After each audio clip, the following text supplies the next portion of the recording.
Hoje nós vamos conversar sobre a história de um menino que, isolado no seu tempo, talvez negado pela sua infância, as pessoas com as quais convivia, o isolamento em relação à dificuldade com os pais fez com que ele se transformasse num hacker. Até a pessoa, a expressão hacker, é bastante desconhecida daqueles que não dominam, não têm nenhum conhecimento na internet no dia a dia. E ao falar disso, não falar sobre a relação com essa questão da informática e como esse mundo pode atingir uma escala glamurosa e perigosa para a questão do crime, até para orientar os pais no dia a dia, mas sobretudo para poder, a partir da experiência do Daniel Nascimento, que está conosco aqui no estúdio da TV Câmara, conversar sobre esse assunto. Está conosco também a Sandra Rossi. Sandra, eu pedi para você explicar o sobrenome, porque a Sandra foi diretora aqui da TV, ela tem o sobrenome Policy na área de televisão aqui em Bauru. É um prazer recebê-los. Muito obrigada. A gente vai conversar sobre internet, invasão, hacker, golpe, mas sobretudo sobre relação de vida, de formação. E aproveitar muito a sua experiência, Daniel, para conversar sobre essas questões dos pais, na formação dos filhos do outro lado. E eu ia pedir para inserir você, nesse começo, que idade você tinha quando você tomou contato pela internet e qual era a circunstância naquele momento? Eu tinha 11 anos quando eu tive contato com o meu primeiro computador. Acessei a internet discada na época, com 11 anos. Só para lembrar, que ano é isso? Nós estamos 2001. 2001. Do ponto de vista da internet, nós estamos falando aqui quase 15 anos depois, era uma porcaria a internet. Não, é totalmente diferente do que é hoje, né? Tá. Era bem precário, comparado a hoje. Até o que tinha de velocidade, capacidade de processamento, conteúdo de informação? Sim, você tinha uma banda de conexão de 30 kbps. Vamos falar assim, você vai ouvir uma música no YouTube hoje com uma banda dessa, você levaria 4 horas para fazer o download da música no YouTube. Bem diferente. Que circunstância fez com que o menino Daniel fosse para a internet? Por que você não foi brincar na rua? Qual era a sua situação naquele instante? Eu não me dava muito bem com as pessoas, com os meus amigos que eu convivia. Então a internet acabou virando a minha brincadeira, o meu mundo acabou virando a internet. Eu acabei me transformando em um personagem na internet. Tá. Aí, Sandra, eu vou conversar sempre com você como autora, como mãe, para a gente falar de pais e filhos aqui, como eu propus na conversa no livro. O que você montou na sua cabeça de que Daniel você estava conhecendo como escritora do livro? Na realidade, essa convivência nossa, eu conheci o Daniel há pouco tempo. Então, toda essa parte dele, do que a gente relata no livro, foi comentado tanto pelo Daniel como com as pessoas que conviviam com ele. Então, eu aprendi e construí, vamos dizer, o Daniel.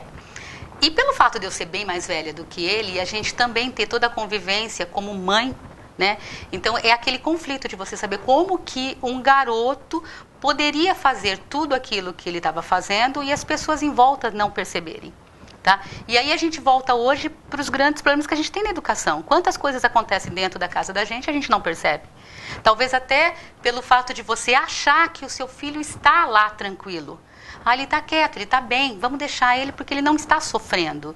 E com isso da gente achar como mãe, como os pais que a gente faz isso, que ele não está sofrendo, a gente acaba não percebendo o mundo que ele está entrando, que é pior do que se ele estivesse sendo maltratado na rua, por exemplo, com as crianças. Então, esse mundo do Daniel, que eu acabei conhecendo, me fez abrir os olhos para ver também como que a gente, como os pais, agem. Tem a relação do isolamento e da rejeição presentes nesse início de histórico dele? Com certeza, com certeza. Eu acho assim, o fato dele não ser aceito como ele era, acabou transformando o Daniel numa pessoa que ele gostaria de ser. E o mundo virtual proporcionou isso para ele. Então, aquilo que ele não poderia ser, aquele cara esperto, aquele cara inteligente, aquele cara que convivia, que se relacionava bem com todo mundo, e a gente comenta isso muito no livro, né, Dani? Eu sou o cara, ele encontrou isso no virtual. Isso na cabeça de um menino. A gente tem a mania de, principalmente os adultos, de cometer um erro fatal de infantilizar a criança. Aí você tem, vou lembrar simbolicamente aqui dos avós e tios nas brincadeiras que ficam no dia a dia. Olha, meu neto, ele sabe mais do que o pai dele, que é engenheiro. Parece uma brincadeira simbólica disso, mas a gente pode correr o risco, Daniel, de não ter noção de que a brincadeira com o computador pode abrir um horizonte gigante e você se transformar num hacker não pouco tempo, mas com facilidade se tiver boa inteligência? Com certeza, um risco muito grande, né? A família tem que acompanhar muito a pessoa, né? O menino, enfim, a menina. E o isolamento diz muito isso. Quando você tem uma criança muito isolada, que você começa a perceber que a criança é quieta, a criança não é comunicativa, ela não interage bem com as outras crianças da sua idade, isso é uma coisa muito importante, porque o hacker, ele geralmente tem uma visão mais revolucionária, uma visão mais velha. Não é uma visão de um menino de 15 anos, não tem a cabeça de um menino de 15 anos, no caso de um hacker. Tá. É muito adiantado, é muito revolucionário.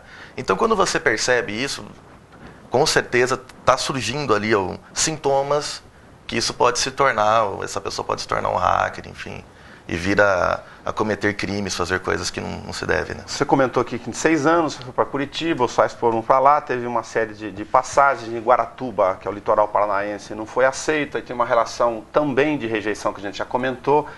Quanto tempo você ficava na frente do computador? 18, 20 horas por dia. Seus pais trabalhavam fora? Trabalhavam. Como era possível você ficar tanto tempo sem eles conseguirem te segurar? É que eu burlava muito meus pais também, né? Meu pai cortava a linha telefônica, eu habilitava outra. É que quando eu cheguei a um certo nível de conhecimento com a internet, com o computador, era muito difícil me parar. Porque eu conseguia atravessar todas as regras, não havia mais regras para mim. Entendi. Então eu conseguia manipular o sistema, manipular as coisas. Então com isso eu consegui ter internet, eu consegui ficar navegando. Meus pais tentaram de tudo para me impedir, mas não teve jeito, não conseguiram. Essa brincadeirinha hoje de você ter o número do Wi-Fi, da senha do vizinho, por exemplo, para você naquela época era em escala para você conseguir ter uma rede, mesmo teus pais não tendo uma rede para você oficial. Na época da internet de escada, eu fazia o provedor atender uma ligação a cobrar. Depois na DSL ou banda larga, Speed, enfim, que chamam de Speed, eu conseguia também ter conexão e abrir a banda à vontade. Então vamos um exemplo. Na época você contratava um serviço de 300 kbps, eu conseguia deixar aquilo liberado para a capacidade que o provedor tinha. Isso tem uma série de informações técnicas para não assustar, mas também não deixar os pais muito moles do outro lado. É possível você ter, a gente está falando de 15 anos de espaço de tempo, mas já era possível você ter um conjunto de informações e acrescentando isso no teu dia a dia, tal o tempo que você ficava na frente do computador, que você começava a manipular sistemas. Uhum. A possibilidade de manipular sistemas, tanto naquela época como hoje, é bastante. E principalmente no Brasil, porque o Brasil não se preocupa com segurança. O Brasil se preocupa com venda. Então o empresário brasileiro, ele cria um site, ele cria uma loja, ele está preocupado com a venda, ele não está preocupado com a segurança. E isso é muito grave. Tá. Eu vou citar um exemplo. Você tem um hacker em formação. Tá? O hacker está se formando hacker. O cara tem 16, 17, 18 anos. Geralmente os caras são novos. Se ele quiser hoje trabalhar dentro do governo, tá? Ele quer trabalhar para o país dele, ele quer gerar, enfim, ele quer evoluir junto com o país e quer colaborar com isso. Então, para onde ele vai? Ou o cara faz um curso de nível superior e presta um concurso para agente da Polícia Federal ou delegado da Polícia Federal, ou o cara vai para uma BIM, ou o cara vai para um setor de uma delegacia de polícia civil, esses setores cibernéticos que existem hoje, né? Então o cara não tem é difícil você pegar um cara desse, né, colocar numa faculdade de direito ou qualquer outro curso, formar esse cara para depois ele fazer um concurso para trabalhar. Ele perde a qualificação de hacker dele. Então hoje a gente não tem aonde alocar uma pessoa dessas. Não é como acontece em outros países. A Coreia do Norte tem um exército de hackers com 5.400 hackers. A China, fora de comentário. Você está querendo comentar que corporativamente você acha que o governo brasileiro deveria tratar a questão do hacker com certeza, como um profissional de segurança para esses sistemas todos? Com certeza. Ele não tem para onde ir. O hacker não tem para onde ir.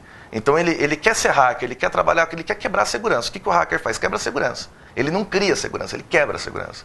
Quem cria segurança são os engenheiros de informação, o pessoal formado em ciência da computação. Só que não é que o engenheiro não é bom, o engenheiro é bom.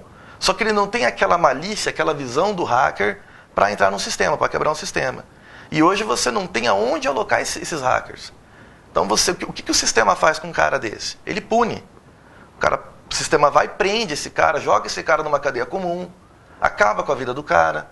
E não é por aí que tem que ser o tratamento. Eu acho que tem que punir quando faz algo errado, tem que ser corrigido sim, que o que é certo. Porém, você teria que ter uma porta de entrada para esses caras poderem agregar à sociedade. Sandra, quando você conversou com o Daniel para montar esse histórico todo, você estava olhando sempre o universo do menino adolescente, o menino adolescente. Você achou que ele estava o quê? Buscando reconhecimento, um pouco do que a gente conversou aqui, mas para ele era uma grande brincadeira na sua cabeça? Na realidade, o início da vida do Daniel como hacker era realmente um desafio. Era assim, era ele quebrar os próprios limites dele mesmo, tá? Então, ele começou realmente como uma brincadeira. E com esse início de brincadeira, ele foi se aperfeiçoando. E com esse aperfeiçoamento que veio o reconhecimento do Daniel como uma pessoa que era significativa no grupo dele. Porque existe um grupo entre eles, um grupo que se reconhece, um grupo que se premia, vamos dizer, né? E aí, quanto mais você vai tendo destaque na rede, mais você vai sendo assediado. E com essa convivência do Daniel em relação a ele ser destaque entre o grupo dele, que começou a mostrar que esse desafio poderia se transformar em algo mais. Entendi. Porque até então era uma brincadeira. Era um desafio. Aí a coisa ficou séria. No que as coisas foram evoluindo e foram ficando sérias, que acho que aí o Daniel começou a ter noção de onde ele poderia chegar. Tá? Aí no horizonte de uma brincadeira e de quebrando segurança, você vai se divertindo, basicamente com isso na origem, e no determinado momento você fica conhecido na rede. É a partir desse instante que você começa a ser assediado por quadrilhas. Sim. Para fazer operações fraudulentas, por exemplo? Para você ser reconhecido como grande hacker na rede, você tem que fazer grandes invasões. Quando você chega a um certo nível de conhecimento, você começa a parar de invadir o computador do vizinho, você começa a invadir grandes corporações, grandes provedores, veículos de comunicação, bancos, enfim. Nesse momento, você passa do estágio de aprendiz para professor. Okay. Então você começa a ter os seguidores, porque você faz uma grande invasão, divulga aquela grande invasão e os meninos que estão vindo começam a te seguir e fazer tudo que você... Como é que você fez isso? Exatamente. Eles querem aprender. Aí eu sou o cara, porque eu vou ensinar os meninos. Exatamente. É bem assim que funciona mesmo. Aí você vai num grau de evolução onde você começa a ser assediado por quadrilhas, começa a entrar dinheiro. Tá. Antes, um parêntese ainda. Mas essas informações estão onde? Porque as pessoas que estão lá, a maior parte delas que estão correndo são leigas. Sim. Vou falar da linguagem do computador no dia a dia. As pessoas mal sabem passar um antivírus, escolher o antivírus, atualizar ele no dia a dia. É essa a realidade. Sim. Por isso que são tão vulneráveis. Quais são os acessos? Os acessos são diversos. Abrange em tudo. A forma mais fácil de um hacker acessar um computador para conseguir um valor de financeiro é acessar a vítima, no caso o usuário final, que é o usuário comum. Tá. Essa pessoa está dentro da casa dela, ela acaba abrindo e-mails, você ganhou um carro, você foi premiado em algum sorteio, navega em muitos sites que não é bacana, não são conhecidos. Entendi. Então faça uma navegação sempre segura, né? Sempre usando sites conhecidos, não sites desconhecidos. Porque às vezes, o que acontece? Às vezes você não tem problema nenhum no seu computador, mas você está acessando um site que aquele sistema daquela empresa, daquele site que você está acessando está vulnerável. Então o hacker ele aplica um código malicioso naquele sistema, você, usuário, entra nesse site, você está normal, mas o sistema do site está vulnerável, você acaba pegando um vírus e tendo sua privacidade acessada por um outro hacker. Isso vale para o celular que se transformou num computador hoje? Vale. Hoje, e é evolução. Eu costumo dizer que em 5 anos não vão mais usar como notebook. Tá, porque as pessoas estão usando o telefone celular como se fosse um telefone. E é um computador, parece básico isso no dia a dia, mas elas se sentem na frente do computador de forma diferente. Vale. É sistêmico. O celular envolve um sistema, assim como a internet, assim como o computador. Tudo que envolve o sistema é passível de falha. Não existe um sistema totalmente seguro. A tua vida deu uma corrida. Sandra, comenta algumas passagens que você acabou comentando com ele, para pular já do adolescente menino. Eu estou tentando me colocar dentro da história aqui, para falar o menino rejeitado que teve a primeira namoradinha, aí depois abriu esse horizonte todo para as pessoas, porque deve estar muito difícil para quem está em casa imaginar, mas, poxa, mas era um menino essa. Na realidade, até pra gente que é um pouco mais velho, é difícil de você aceitar e entender como que uma criança, que hoje a gente vê um garoto de 14, 15 anos, uma criança, entrar no mundo de uma quadrilha, que eu coloco no livro, que é uma quadrilha. Tá? Então, o que aconteceu? Com esse destaque, eu acho que o Daniel já estava totalmente contaminado pela internet. A internet já fazia parte da vida dele e não tinha mais como tirar. A situação de pai e mãe é muito complicada, porque você, ou você assume uma autoridade muito violenta e você prejudica o seu filho, e a gente tem medo disso, ou você espera que ele vai ter consciência do que ele está fazendo sozinho. Então, quando o Daniel saiu do mundinho dele, do quarto, da casa dele, para o mundo mesmo da internet, e foi para Porto Alegre, que aí ele saiu de casa e foi morar sozinho em Porto Alegre, que aí ele começou a fazer parte desse mundo, dessa quadrilha, os pais dele tinham perdido esse controle da criança. Você entendeu? Quase com 15 anos ainda, para reforçar na cabeça das pessoas. É muito difícil. Com 15 anos. Um menino, um adolescente que consegue sair de casa e ir para Porto Alegre e morar sozinho. Aí fica aquele conflito, né? Aquele conflito familiar. Então, uma coisa que é muito engraçada, você faz o quê como pai e mãe? Você pega o seu filho, porque já tinham perdido o controle do Daniel. O Daniel já estava totalmente envolvido com a internet. Como é que você vai punir uma coisa que foi acontecendo gradativamente? Mas tudo bem, aí o Daniel se envolveu nesse mundo virtual. Aí a vida começou a se transformar numa coisa maravilhosa. Uma coisa de cinema, uma coisa de novela. Tem vários personagens que a gente comenta no livro que passaram a ser pessoas como ídolos para o Daniel. Então a gente brinca com esse jogo dele, né, de como que personagem da ficção passa a ser pessoas na qual o Daniel se espelhava. Então tem personagens, por exemplo, que a gente menciona de um personagem de uma novela da Globo que tinha um carro que passou a ser um objetivo de vida para o Daniel. Ele queria porque ele queria um carro igual o personagem. Isso que eu falava, o mundo virtual te abriu portas e você olhava para o mundo, aspas, real e transportava aquele desejo para o computador? Exatamente. A vida dele passou a ser uma vida de cinema. Tá. Então, festas, baladas, dinheiro gasto à vontade, sem noção, ilimitado. A gente brinca, era uma criança com um poder financeiro sem limite.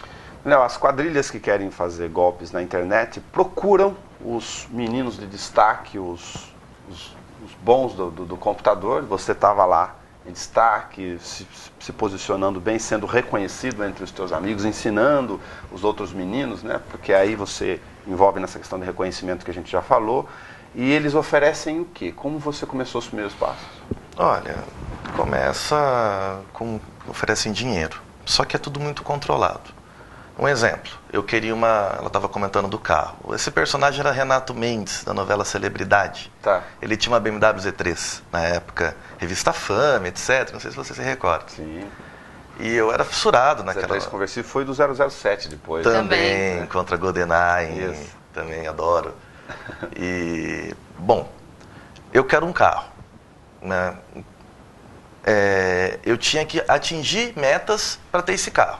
Tá. Então eu chegava no empresário que cuidava disso tudo, que era o chefe dessa organização, tá, que é chamado como Fábio no DN.com, e falava: Fábio, eu quero uma Z3. Não, tranquilo, Daniel, vou te dar uma Z3. Mas como o Fábio chegou até você? Você conheceu ele? É um convite natural? Foi um outro hacker que trabalhava com o Fábio que me recrutou para esse grupo. Entendi. Que era base em Porto Alegre. Então eu queria uma Z3, né? Aí eu tinha que trabalhar, conseguir objetivos para conquistar a Z3. Tá. Aí eu atingi os objetivos. Que era invadir empresas, mudar... Uma conta ridícula. O que se faz na internet, nesse papel? Quais são as tarefas de um hacker nesse nível? Extrair informação, alterar informação, invadir contas bancárias, invadir sistemas de cartão de crédito. Fazer transferências. Transferência, TED, pagamento de boleto, de tributo, alterar banco de dados de empresas. Tem de tudo, tem inclusive espionagem. Tem de tudo, abrange muito. Mas no nosso caso, o nosso forte era a invasão de contas, tá, contas bancárias. Entendi. Aí ele começa a te dar metas e prêmios para aquilo que você vai fazendo. Então, só que hoje eu vejo que para eu comprar uma Z3 que nunca foi minha, eu pagava 10. Né? Então você tinha um objetivo que para mim era fácil e que para ele era muito rentável. E aí eu tinha um carro. É esse que é o mundo maluco. E virtualmente era fácil para você, por nível de informação que você tinha. Quer dizer, para você era uma tarefinha ali de informatização, de domínio de técnicas que tinham uma escala gigantesca do ponto de vista criminoso, por exemplo. Sim. Você acaba não tendo noção do estrago que você está fazendo na vida de uma pessoa, na sociedade em geral, né? Você está lá, você aperta uma tecla, o que você não tem noção do que está fazendo com aquilo. Entendi. Uma das coisas que a gente comenta só um pouquinho, Nelson, que a gente menciona também, é que essa quadrilha era muito bem estruturada. Sim. Quando o Daniel foi recrutado para trabalhar em Porto Alegre, ele fazia parte do grupo dos hackers. Não era só ele, tinha outros hackers que trabalhavam também. Com o passar do tempo, ele foi se destacando nesse meio. Só que o grupo era extremamente organizado. Eles tinham o chefe, que a gente brinca no livro, que é o boss, né, o todo-poderoso. Abaixo dele tinha também as pessoas, cada um com a sua função. Inclusive, as pessoas que separavam, tipo assim, você vai fazer isso, você vai fazer aquilo. Hierarquia, divisão de tarefas. Era uma empresa muito bem constituída. Tá? Uma empresa que ela tinha metas para cumprir, eles tinham lucros absurdos. Então, ele foi envolvido num grupo que, quando tomou proporção de tudo, tinha gente que ele nem mantinha contato, ele não conhecia. O grupo dele era menor, era um grupo de hackers. Você era fisicamente conhecido por alguns ou não? Eles sabiam quem você era do ponto de vista virtual? Eu tinha mais contato com... Nós éramos o topo, era eu, o Fábio e o Noturno. A parte de hacker, o Noturno a parte de hacker, o Fábio era um grande empresário. Tá. O Fábio, ele tinha controle de tudo. Então, eu vou te citar um exemplo. Teve um show que eu fui em Porto Alegre, do Marcelo D2. Então, eu falava assim, Fábio, eu quero ir no show do Marcelo D2. E ele ia lá e organizava tudo. Né? Ele organizava os camarotes, ele organizava as bebidas, ele organizava... Então, tudo era planejado. Tinha muita gente trabalhando para ele. Lembrando, até porque é um menino de 15 anos que dirigia carro, ficava nos hotéis, entrava nos hotéis de 15 anos. Sim. E ia nos shows. Sim, ia nos shows, bastante shows. E sem ninguém incomodar. Eles não eram incomodados em coisa alguma. E tem toda aquela baderna, toda aquela bagunça que adolescente faz, que faz nas casas noturnas até hoje, que faz nos hotéis até hoje, e que nunca eles foram incomodados. Porque sempre tinha alguém, vamos dizer, para limpar a sujeira que eles faziam. Isso que eu ia comentar. O sistema é tal qual organizado que parte dessas pessoas que estão do lado de lá colaboravam ou eram comprados para poder proporcionar isso. Sim. Na realidade, era justamente isso. Sim. O mundo dele era uma representação, Nelson. Sim. Porque se você for ver, qual era o problema que o Daniel tinha? Ele não tinha um problema financeiro, ele não tinha um problema de comportamento, porque se ele não se comportasse bem, alguém ia tomar conta para que isso não fosse um problema para ninguém. Então, as pessoas que ninguém o incomodava. Era uma vida até muito fácil, uma vida até muito gostosa. Então, você vê, você não tem problema nenhum. Você dirige, você entra em qualquer lugar, você bebe, porque o Daniel bebia. Foi apresentado, a gente até brinca que ele foi apresentado ao uísque nessa época. Meu bom amigo Johnny Walker. Que acompanha até hoje. Então, é assim, ele não tinha problema algum. Existiam pessoas encarregadas para resolverem todos os problemas do Daniel. Daniel, o jovem de 26 olhando para o menino de 15, você diria que perde completamente a noção de espaço, tempo, responsabilidade, situação mesmo? Eu pulei uma fase da minha vida, eu pulei a minha adolescência. Isso me dói muito. Você perde, assim. Perde a noção, perde o espaço. Se eu conhecesse aquele cara hoje, se eu pudesse olhar para aquele cara hoje, eu dava umas porradas nele. Perde a noção no sentido de que para você, para o menino, você não estava fazendo algo... Não. Estava fazendo algo errado. Nesse nível, sim, mas como consequência, ação, reação e consequência, não. Não, eu nunca... na época, quando eu comecei na internet, eu nunca imaginei que eu iria... Essa proporção de coisas erradas, né? E eu não... Hoje em dia, às vezes, eu sinto até um pouco de... Sabe? Vergonha de algumas coisas que eu fiz, né? Porque uma criança, eu chamo de criança, mas é criança no seguinte sentido, eu sempre tive noção que aquilo era errado. Tá. Mas eu não tinha a noção exata da proporção, a proporção do que eu estava fazendo. Percepção de consequência? Exatamente, eu não tinha percepção daquilo. Então hoje eu falo, meu Deus do céu, como a coisa é séria. Sim. Sabe? E olha, e a culpa, o que transforma um cara desse, infelizmente, é a sociedade. Como eu te disse, ele não tem para quem pedir ajuda, ele não tem para uma carreira disso para seguir. Isso eu acho um absurdo. Ele não tem para que lado e quem vai ajudar um cara desse? Porque você tem um conhecimento grande, você tem um poder grande nas mãos e você tem a necessidade, o hacker, ele tem a necessidade de pôr isso para fora. Não, todo mundo pode ser hacker, mas alguns vão ter mais ou menor talento em relação a domínio da questão da tecnologia e capacidade. Não vem uma informação de mão beijada, assim. Não é que todo mundo pode ser hacker, né? É muita dedicação. Você tem que se dedicar muito. Sim. A maioria das pessoas que eu vejo que se tornam grandes hackers são pessoas que geralmente têm problemas sociais. Bullying. Você era tímido? Bastante. Sofria rejeição? Você se sentia como?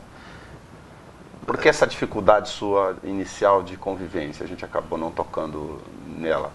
Eu ia na escola, minha mãe colocava 4 bolachinhas num papel alumínio. O pessoal roubava minhas bolachas.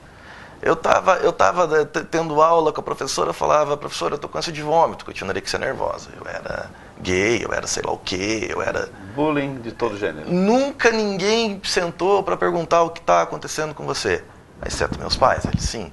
Mas eu sofria muito nessa parte de rejeição na escola, rejeição entre os amigos porque eu não jogava bola. Devido à anorexia, eu fiquei muito magro. Então eu acabava apanhando, em briga de escola. Enfim, eu quis parar. Eu fui pro computador. Tava meio difícil a coisa. O Daniel é tímido até hoje. Ele é uma pessoa que ainda traz essa timidez.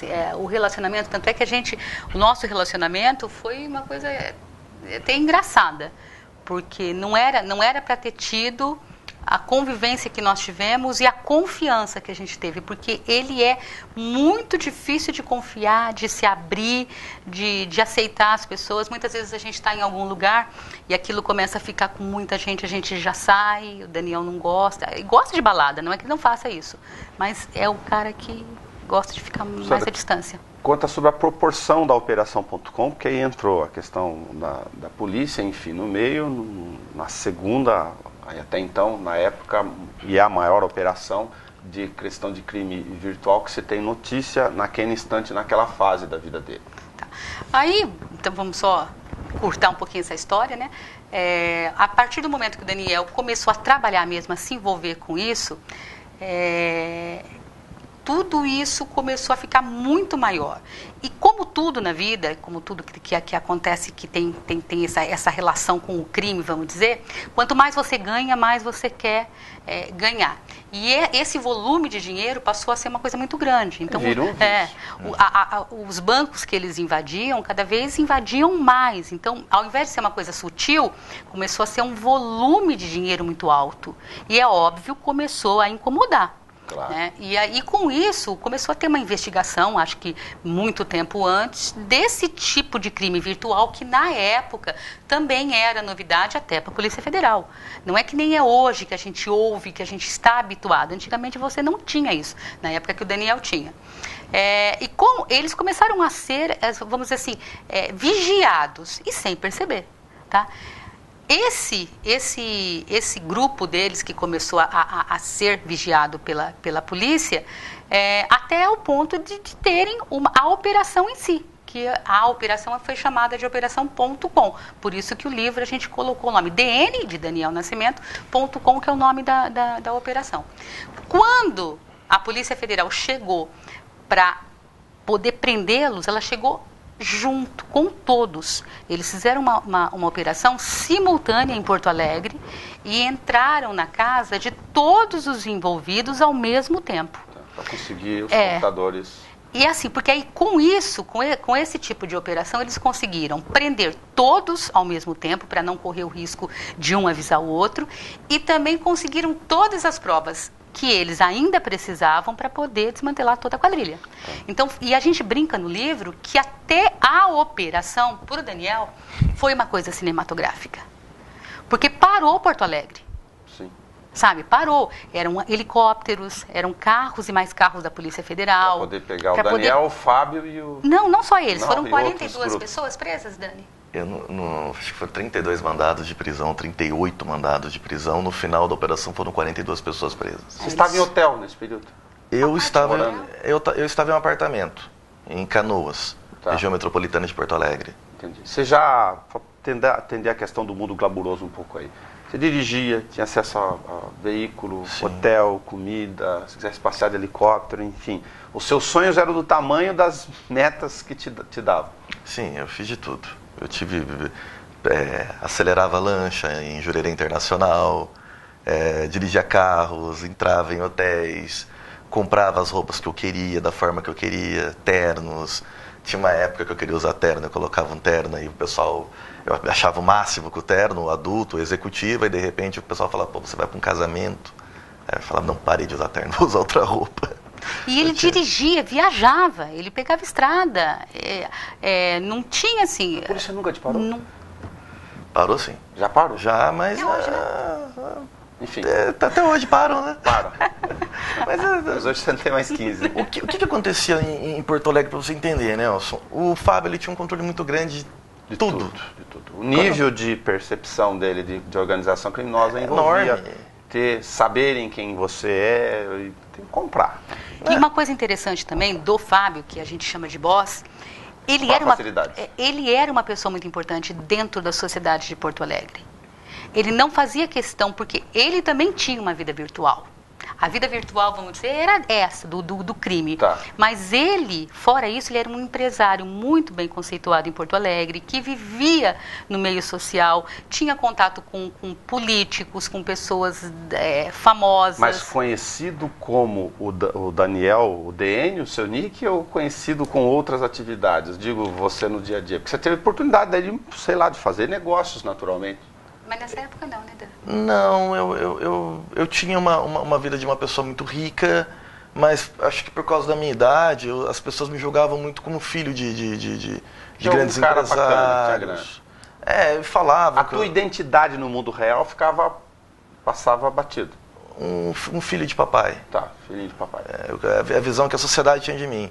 Então, não tinha isso de fazer negócio, era mais uma brincadeira para mim.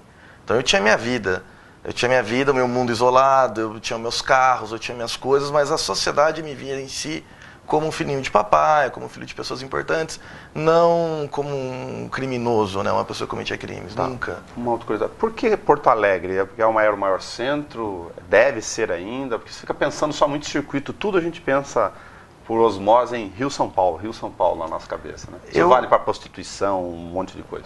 Eu estava em Guaratuba e o Fábio ele estava em Porto Alegre. Então a organização funcionava em Porto Alegre.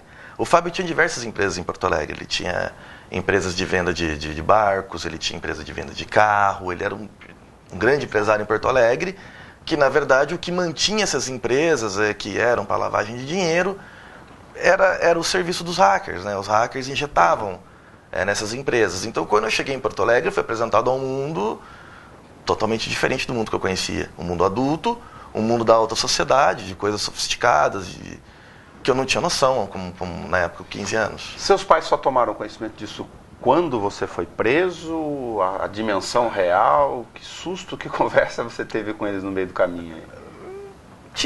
Teve a noção, né? No meio do caminho teve a noção, por conta dos bens que eu estava adquirindo, das coisas da vida que eu tinha. Mas como eu te disse, eu estava totalmente fora de controle. Então, eu estava blindado, estava protegido. O que meu pai ia fazer? Né? Uma das coisas que os pais dele comentam é o seguinte, chegou num ponto, Nelson, que ou eles entregavam o Daniel para a polícia, ou eles esperavam o Daniel ter noção de ser pego. Eles sabiam que uma hora ou outra isso ia acontecer. Só que como pai e mãe, é complicado você ser o culpado. Então eles iam protegendo. Eles iam tentando fazer de uma maneira que o Daniel tomasse consciência. Mas quando eles insistiam nisso, o Daniel sumia. Aí pensando do ponto de vista jurídico, você foi preso numa operação para tentar recolher informações e a polícia certamente queria a colaboração, a gente chama de delação premiada, que está em moda por causa da questão do caso Petrobras no Brasil, é fornecer informações suplementares ou complementares para poder pegar essa quadrilha inteira. Como eu era muito novo, né, então acho que a autoridade policial, o delegado, ele se identificou um pouco nisso comigo, né? Falou, pô, cara novo, um cara que não tinha noção do que estava fazendo totalmente, então acho que foi mais fácil para a polícia extrair informação, algumas informações minhas, né? Entendi. Em algumas coisas eu colaborei, né? Se bem que a maioria das provas eles já tinham com o próprio material que foi pego. Que foi recolhido, porque era uma escala tão grande em um determinado momento monitorando que a polícia pegou.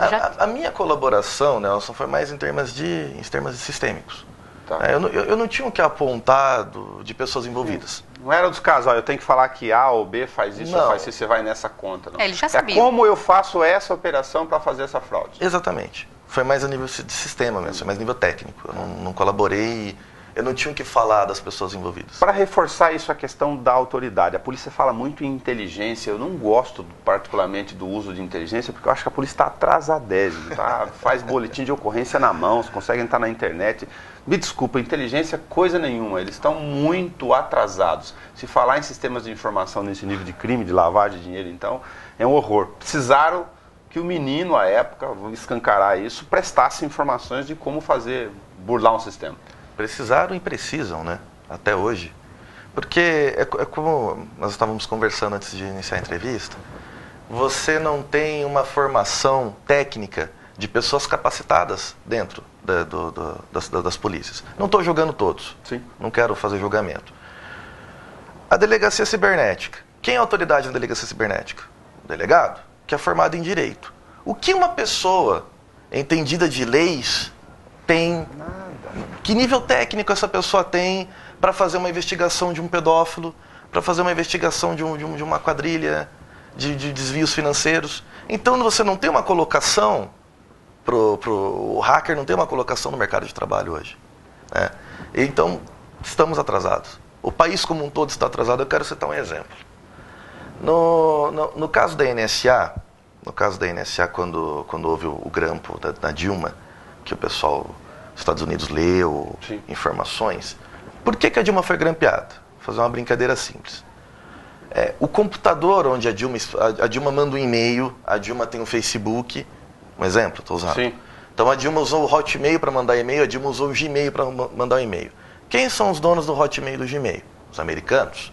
Então, quando você manda um e-mail para o Gmail, usando o Gmail, o computador que está esse e-mail está nos Estados Unidos. Sim. Automaticamente, os serviços de inteligência dos Estados Unidos têm acesso a essas máquinas. Então fica fácil de ler.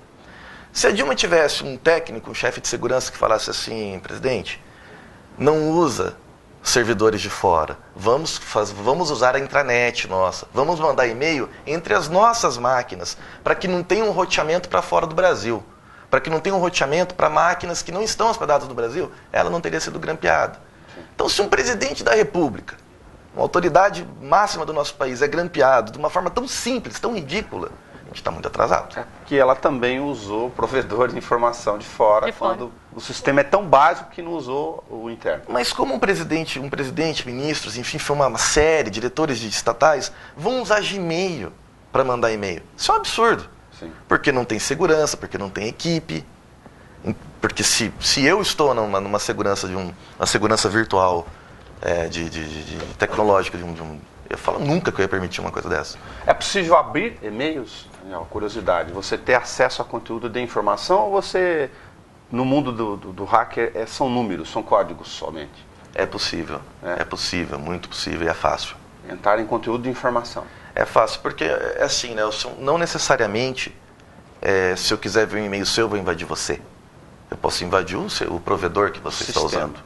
Então, se você tem uma coisa confidencial, eu sempre recomendo que as pessoas deletem. Se você mandou um e-mail, recebeu um e-mail confidencial que você leu, delete. Não deixe armazenado. Porque, às vezes, o hacker não invade você. Ele invade o provedor que você usa. E, através do provedor que você usa, ele tem acesso a tudo.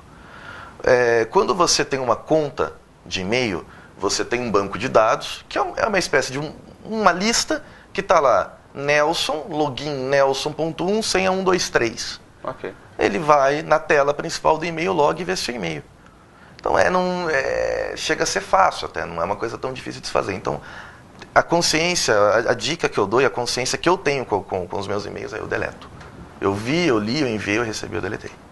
Entendi. Não ficar mantendo arquivos absolutamente desnecessários. Não, é perigoso isso. De informação.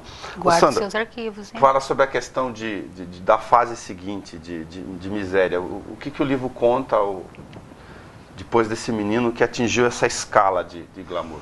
Então, aí, vamos dizer assim, o Daniel veio do topo pro nada, tá? Porque uma vez que foi preso toda essa quadrilha, o Daniel voltou a ser aquele adolescente que mora na casa dos pais, não tem mais de onde vir o dinheiro dele, tá? Diferente de um salário, ele simplesmente perdeu do dia para a noite todo o poder aquisitivo financeiro que ele tinha. Não tinha bens, porque ele nunca foi de comprar as coisas, ele foi de gastar. Então ele passou do tudo para o nada. Aí ele começou a viver em casa, cumprindo as regras da família, vivendo com aquilo que o pai ou a mãe poderiam oferecer para ele, por isso que a gente brinca miséria. É até um título pesado, não seria miséria, mas para ele que viveu o mundo glamuroso que ele vivia, foi miséria. E aí começou a ter que trabalhar, a ter que prover o próprio sustento de uma maneira honesta, né? Então isso que foi. E ainda assim, a aceitação, porque até então, por que isso aconteceu comigo? Porque eu não merecia isso. Tem isso também. Entendi. Aí entra na cabeça de um adolescente, você tentar entender dentro do universo dele, embora soubesse que estava fazendo algo errado, dessas consequências todas, né? Naquela fase de idade. Mas me desculpe, aí se eu te conhecesse, se eu quisesse montar uma empresa para ganhar dinheiro, para proteger sistemas, aqui nos lojistas de Bauru, todos eles desprotegidos com cartões de crédito, as grandes redes, não vou falar as marcas aqui desnecessariamente, mas eu te contrataria para ser o hacker do bem. Legal. Legal. Isso é até aí era um grande mercado, porque está escrito aqui no final do sumário. Você acabou tendo convites para isso? Pô, preciso contratar tudo. Não temos essa consciência. A sua opinião realmente é a correta, mas o empresariado não tem essa consciência. Como eu te disse, o empresariado, eu acho, né, as lojas virtuais... Cara, tinha que levar rápido para fazer. O cara fala em perícia cibernética hoje, né? Sim. Levar para a empresa e falar, olha o meu sistema aqui, como eu controlo as questões de vendas, para você falar os caminhos que eu preciso adotar para minimizar, nem sei se é possível ter um sistema tão completo, né? Uma das coisas também, né, Dani, desculpa te interromper, mas uma das coisas que fez com que a gente quisesse realmente escrever esse livro é também para mostrar esse lado do Daniel. Porque hoje, mesmo ele sendo empresário, mesmo ele tendo 2 empresas em Curitiba, aqui em Bauru, não é a área dele. Você trabalha com o que hoje, Daniel?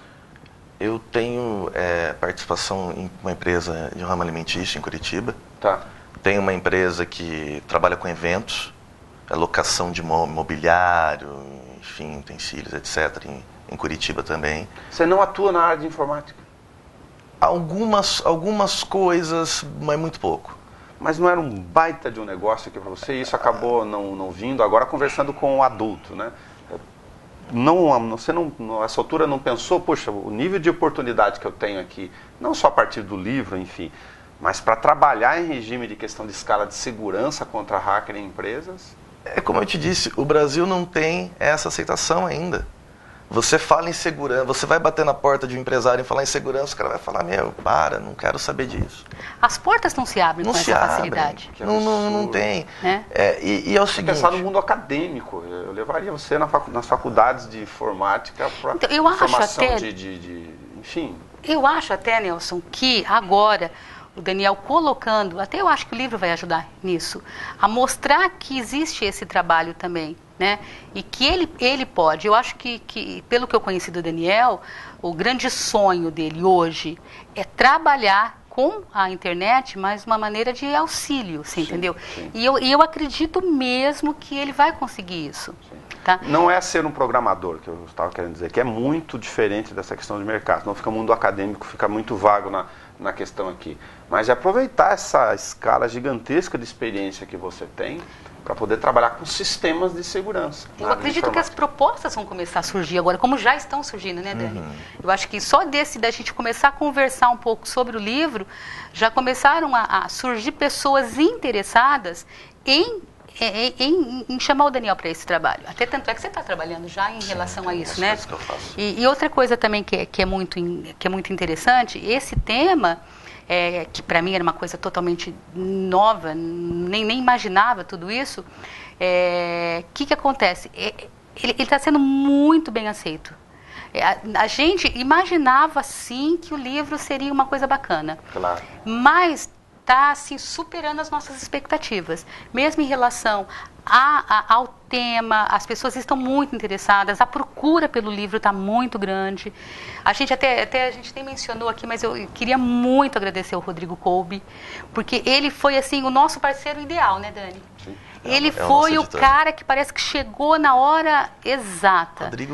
O Rodrigo ele tem uma percepção de sacar as coisas assim incrível. E ele acreditou muito nisso. A cabeça do Rodrigo é muito aberta. Deixa eu falar um pouquinho com o Daniel Nascimento, hacker, mas no sentido positivo aqui, para ajudar as pessoas. Você tem Facebook? Tenho. Tá. Você posta tudo no Facebook, foto, na boa. Eu estou perguntando, na verdade, aqui, tem alguma coisa no Facebook para você indicar para jovens? Não faça? Não, o Facebook é um sistema muito seguro. Na boa. Na questão de segurança, sim. O que o jovem tem que sempre tomar cuidado é com as pessoas que adiciona, né? Porque existe muito psicopata na internet. O que é o psicopata? Às vezes é uma mulher que se passa por um homem, às vezes é um homem muito mais velho que se passa por um jovem. Tem muita questão da pedofilia, tem muita questão de golpes em senhoras solteiras, viúvas, separadas. Então tem que tomar muito cuidado com quem você está se relacionando. Os dons Juans cibernéticos estão... Tem muito. Por incrível que pareça, os golpes funcionam. Mas eu vou falar de coisas, isso. às vezes, bastante infantis no dia a dia. Está conversando com a mãe no Facebook, o filho está estudando fora, está lá, mãe, anota a minha senha aí. Pelo amor de Deus. De jeito nenhum. Não, porque está conversando, perde noção. Eu sei que pode parecer básico, mas as pessoas fazem isso. Até as pessoas mais velhas têm muita ingenuidade nisso. Passa a informação. O grande problema hoje que os jovens têm que tomar muito cuidado são com fotos íntimas. O que está acontecendo Manda muito, um para o outro. Os jovens estão tirando muito foto íntima. Isso está destruindo muito a vida das pessoas. Sim. Então tem que tomar muito cuidado, porque às vezes, Nelson, você manda uma foto para um amigo, ou você manda uma foto dentro de uma rede, essa rede está com um problema e acaba tendo acesso por outras pessoas, essas fotos são divulgadas na internet, você não tem como parar isso. Juntar com outras coisas para aproveitar o nosso tempo. Não manter e-mails, mesmo que sejam confidenciais, ler e apagar. Cuidado com os sites, usar só os sites conhecidos. Funciona aquele negócio do cadeadinho, daquelas origens lá, não. De criptografar, enfim. Não, ajuda, mas identificação. O banco oficial, se você tiver um único notebook, só você usar, só você fazer a operação. Computador que você opera com banco, notebook, enfim, usa só aquele. E não usa para outra coisa. Entendi. Você não vai fazer besteira, não vai ver besteira na internet, não fica brincando com joguinho. Se você usa... Vai ver página de pornografia, não vai ver joguinho. As pessoas fazem de tudo. Abrem porta, janela, vamos ser honestos. Se você opera com o seu dinheiro ali, tenha muito cuidado. Tenha muito cuidado. A questão de pagamentos na internet, você faria pagamentos na internet? Faço. Via boleto bancário, melhor? Faço. Código de barra? Sempre checando o código de barras. Tá. Existe um vírus que corre, que quando você digita o boleto, ele altera o código de barras para o dinheiro cair numa outra conta. Então você acha que está pagando a conta do seu telefone, a conta da sua luz, a prestação do seu carro, e esse dinheiro está indo para outro lugar. Digitou antes de confirmar, checa. Olha o número, 0325. É horrível, mas checa. É grande, mas checa. Checa, é importante. Tá. Quem é o Daniel Nascimento para você? Ou quem foi o menino? Eu acho que foi um menino que viveu muito, muito intensamente. Daniel Nascimento é uma pessoa que gosta de viver intensamente, não gosta de desperdiçar tempo. Eu acho que não há tempo para ser desperdiçado. E acredito muito em uma frase que eu uso na minha vida. Você tem que viver, você tem que atingir seus sonhos, mas sempre com muito cuidado, porque a vida é como um restaurante. Você pode sentar em qualquer restaurante, de qualquer lugar, você vai comer, você vai beber, você vai ser muito bem servido. Mas no final vai vir a conta. E você vai ter que pagar essa conta. Então eu acredito que a vida é assim. Então se a gente tem que viver com moderação, a gente tem que saber viver a vida. Eu sou uma pessoa aventureira, gosto de viajar, gosto de história, adoro carro importado, isso é um vício que eu não perdi. Gosto de carros, gosto de velocidade, gosto de correr de kart. Preciso sentir adrenalina, só que eu sinto hoje de outras maneiras. Aquela adrenalina que eu tinha, eu não posso mais tê-la, mas eu gosto de ter adrenalina. Aí, Sandro, usando uma expressão que a gente acabou falando aqui fora do ar, o hacker, a esse nível de tempo, de dedicação, enfim, de loucura de ficar na frente, ele também adquire vícios, né? Opa! Com certeza. Com certeza. Quando você gosta e se acostuma com boas coisas, né? Então é muito difícil, né? Quem não gosta, né? Como escritora, Sandra, quem é o Daniel Nascimento, esse Nossa. menino que entrou nesse mundo? Daniel Nascimento é uma figura, sabe? Hoje eu falo que a nossa vida, minha e dele, a gente virou praticamente que uma só, né? Porque desses meses todos de trabalho, a gente acabou se entendendo muito, né?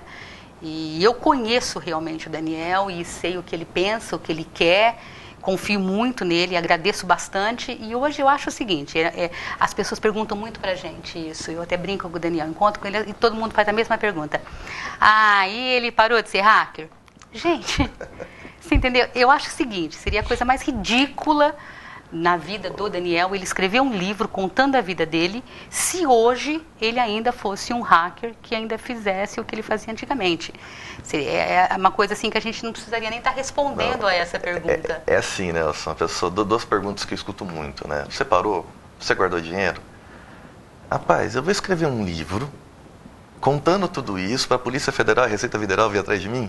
É óbvio que eu não tenho envolvimento com nada. Sim. E é isso que me dá tranquilidade e know-how para fazer. Até porque, só para lembrar as pessoas no dia dele, ele tinha 15 anos, era outra relação jurídica. Se ele fizer agora com 26, a gente outra história. A gente brinca, dá vontade até de a gente ri entre nós, assim, as perguntas que as pessoas fazem, né? E ele ainda é hacker? Ele sempre vai ser hacker.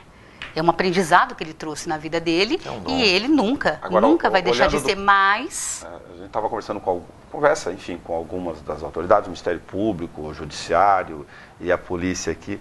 A legislação brasileira, né, olhando como um empresário, você já tem 26 anos, enfim, um jovem maduro, ela precisa rever a relação com o menor, sob todos os aspectos. Estou falando aqui de um universo gigantesco. A grande maioria é de meninos, que são captados e cooptados por esse sistema de quadrilha, e aí a legislação acaba tratando de um outro modo. Não sei se você concorda com esse raciocínio. Totalmente. Eu lembro Isso vale para droga aqui, para o hacker, é gigantesco, são milhões. É complicado, e a sociedade não está pronta. A sociedade está atrasada, o nosso Código Penal, se não me engano, é de 1942, 40. Sim. O CDP.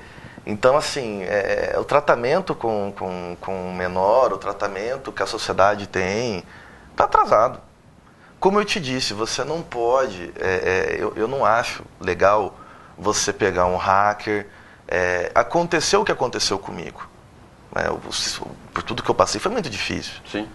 Eu acho que você tem que punir, mas eu sou de acordo com medidas para você evoluir essa pessoa com acompanhamento psicológico. O cara precisa de psicólogo, às vezes o cara não tem condição na família dele, condição financeira, de ter acesso a certas coisas, psicólogo, remédios, enfim, acompanhamento, aperfeiçoamento, estudo. Eu acho que tem que punir, mas tem que ter medidas para você progredir essa pessoa.